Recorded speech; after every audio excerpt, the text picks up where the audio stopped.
From there, we can kind of take this layer or this base grade and ripple it out to some of these other shots. Again, I want to go back to structure real quick. I'm using a layer 6. I would use a base light. Some of you guys use resolves. Some of you use luster. It doesn't really matter. It doesn't matter what layer you number it, and it doesn't matter like where it actually physically falls in your node tree. As long as you know this is my balance and this is the key to the whole game for me.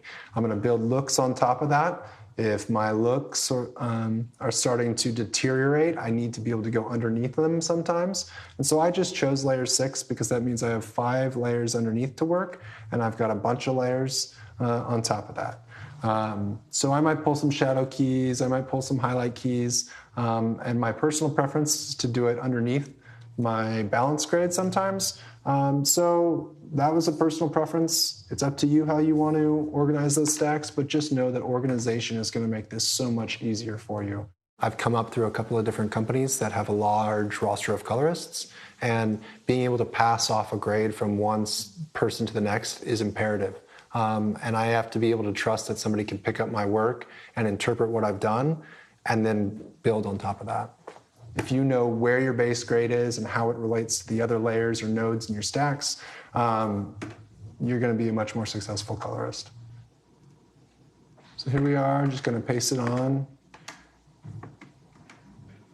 There's those hot windows, getting a little bit of clipping. It's nothing too bad. Kind of what we expected. That's a little bit darker. The exposure seems to have changed just a little bit. Maybe they shot a little bit later in the day. We are losing quite a bit of saturation there. And then, of course, the first shot, that overhead shot, quite underexposed compared to where we need to go. So as we watch that back, these are a little bit too hot. The exposure seems to be up just a bit. Same with this. We knew that was going to happen. Again, we're feeling a little bit washed out. Maybe we need to bring those mids down. And this is all something that we're going to do on that balance layer. I'm going to use this as a reference. I've got this guy stoked, all these people. There's the shadow exposures for me.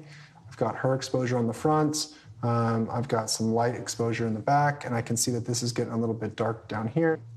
So we can use that information to start building our look into other places and balancing.